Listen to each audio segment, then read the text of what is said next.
Alright guys, welcome to the Legendary Banner predictions at last for September 8th, 2018. My friends on Twitch, feel free to show all your excitement in the chat below, and those of you on YouTube, leave your excitement in comments on YouTube to respond in conjoining the community. Thank you very much. Now then, this actual legendary banner I think is going to be a little more unpredictable than my previous predictions. There are still a lot of patterns in place here. There's still a lot of things we can consider when we talk about these legendary banners, but in general, I'm gonna say that I'm less confident in this one than I am in most. Regardless of that, I'm gonna do my best and we're gonna try to nail at least 70% plus, which is our general range of guessing these predictions. So, shall we?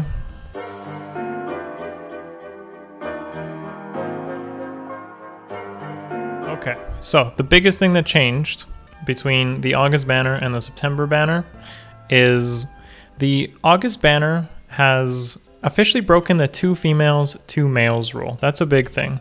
The character that came out in August was actually Marth, which, you know, after Legend of Lucina, most people thought that would be another male or another female, but it happened to just be, well, it happened to be Marth. So unless Intelligence Systems thinks Marth is a female, which would be kind of like a Smash meme, I think that that rule is officially broken now. Anyways, all the other rules here have still been in place. Colorless are still the only duplicates to be there. We have Sigurd is the only character still to have a duplicate in everything other than colorless, and the Brave Heroes. Just as a forewarning, I don't think that the new Brave Heroes are going to show up yet. They may show up in a couple of months. I'm going to take it as the same kind of rules I apply to most new units, and about maybe 2 or 3 legendary banners from now, a few months, they could show up. Okay, only 5-star exclusives, no 4-star units. We have 4 legendary heroes every single banner, and any units that were added fairly recently haven't shown up on legendary banners. This is still an intact rule. They kind of give people some time to kind of let that hype die down, and then a second chance the units months to come. This is especially important for seasonal units. So far, and I mentioned this on the last 2 legendary banners, they've been pushing 3 seasonal units rather than 4. This happened with the advent of the New York seasonals, New Year seasonals, New York, NY. They had a shortage there, so I think they're just going to slow down the amount of seasonals that show up on legendary banners. Maybe they'll start rerunning old ones. That's my next thing that I would think would happen out of one of these patterns. They don't double up on new heroes either, so you can definitely see that things like Fallen Celica, Harden, and Grima, they haven't shown up on the same legendary banner. This applies to Zelgius, Micaiah as well. This rule is still there. If you look at the legendary banners, they're all spaced out together. Like we haven't had Afkana and Hanoka, the warrior princess Hanoka, show up together, for instance. So we can still apply that to future and current legendary banners. One thing that I found out, of course, colorless archers have been on every single legendary banner, and they tend to do a split between magical damage and physical damage, like on every single of these legendary banners. They've never really gone full out on magic, or I think they may have gone full out on physical maybe once or twice when things didn't really fit it. Okay, so to start off what we know, we're going to start with red as we always do. Our first guaranteed prediction to come back is Legendary Ike, as you can see over there. Legendary Ike is a free legendary hero that we received through the Xenologs. He's quite good, but he is going to fall behind now, not only in scoring because of the new dual skills until a red dual skill comes out, and he's generally pretty good for clearing a lot of the PvE content. And Earth, unfortunately, has fallen a little bit behind the other seasons, where things like Fire with Legendary Hector or Marth have become more lucrative. Wind now has Legendary Lucina, which is a great option. And then you have Water with Fjorm, one of the most highly merged legendary heroes we have. So Ike, unfortunately, isn't as desired, and I think most people who wanted Ike at this point will have plenty of merges on him already. He's kind of going to become the not desired unit. The good thing is, though, that he has had Warding Breath on him, and that's pretty cool. So finally, if you want to look at the actual units that I've considered to come up, so the new units here, new considerations, we have Bridal Tharja, Karla, Summer Tana, Summer Young Tiki, and Elysian Traverse Olivia. These are units that we can expect to come in the months, including the one coming. And some of the old stuff, and they kind of throw these a curveball here and there, especially when a new legendary hero comes out. They kind of put like less quality units there, or lower quality units. Think like Azura or Young Tiki. These are some of the ones that haven't shown up on legendary banners yet. So Katarina, Alm, Eldigan, Gray, Carol, Leo. Lucina, Luke, Lynn, Saber, Alincia. Some of those are pretty good actually, but some of them are like big oof. But since Legendary Ike is already here and most people probably have him merged up, what I do consider as a unit that will likely show up now is Karla herself.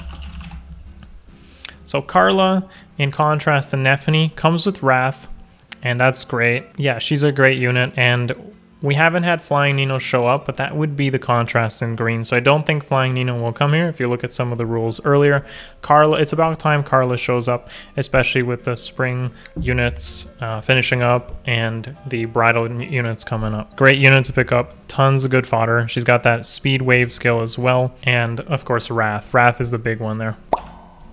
So since they finished up the spring units this banner, I actually think that the third seasonal that will show up will be Bridal Tharja. Now Bridal Tharja has a lot of popularity in the unit, and they do actually choose popular units when considering these legendary banners. It's shown with things like Bravelyn showing so many times. It's shown with even Azura on sharing with Legendary Lucina. Like they tend to pick these things because of popularity, not only for fodder. But when you consider fodder as well, Tharja is quite good there as well. I believe she comes with it was either a feint skill or a bond skill or something like that. And her weapon herself is very unique and makes her stand out from other red mages. So we can expect Bridal Tharja to start the bridal units coming up. Okay, and for those that don't know, there is a new legendary hero coming up in the blue slot.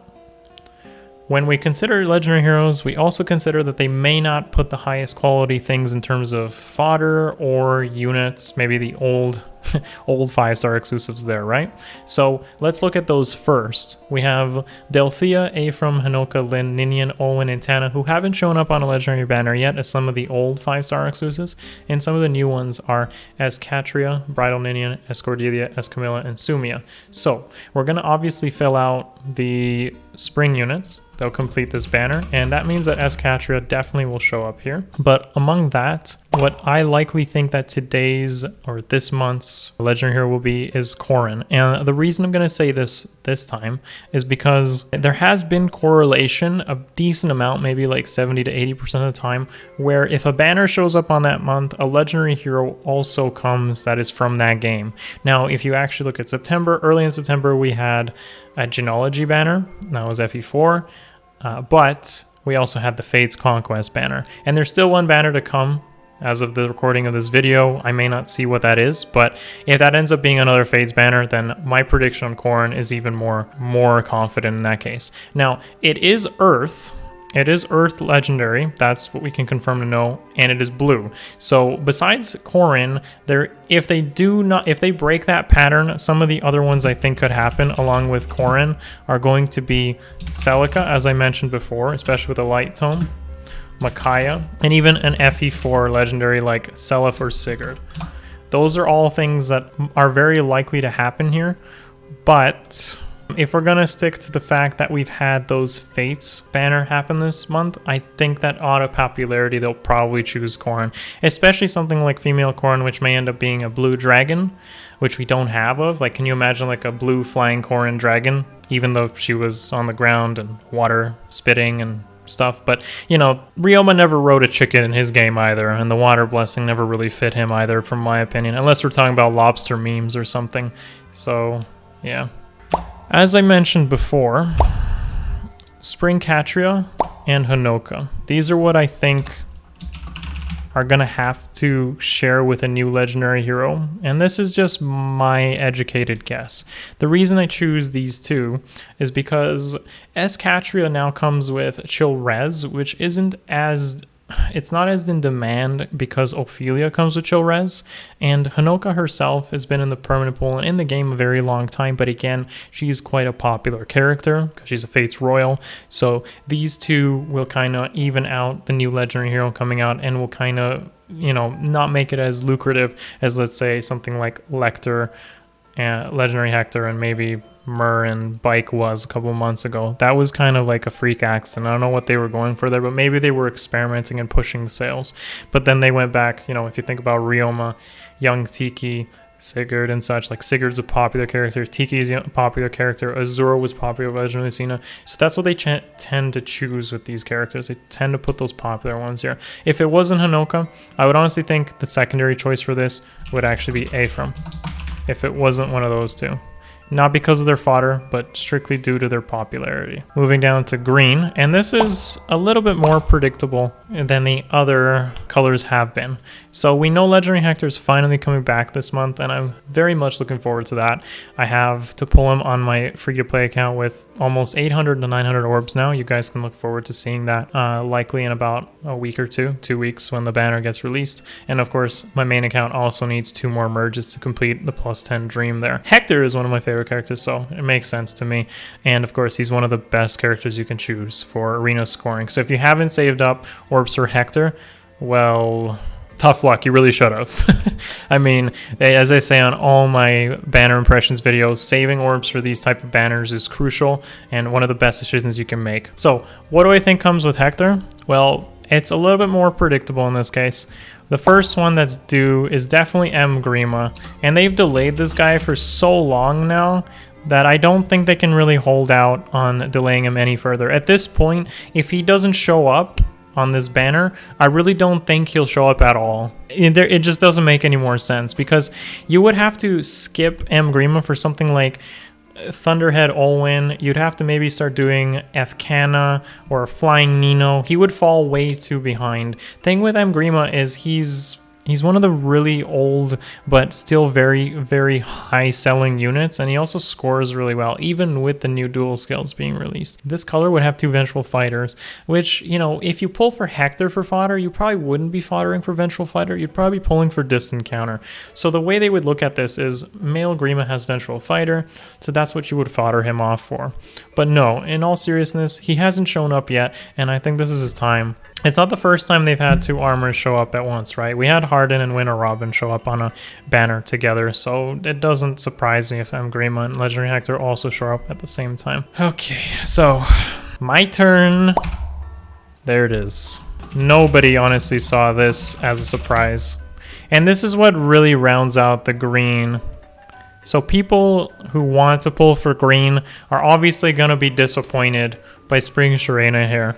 However, in my opinion, I think Spring Sharena isn't the most awful thing to pull anymore. And hear me out on this. So Spring Sharena, if you get 1 copy, isn't too bad, because although she has terrible fodder, she has that egg, I think it's Munan's egg, or was it Hugin's egg? I don't remember which egg it is, but it is a preference weapon that's huge on debuffs. This is very important for arena, but it's also good in arena assault when you really want to weaken other units.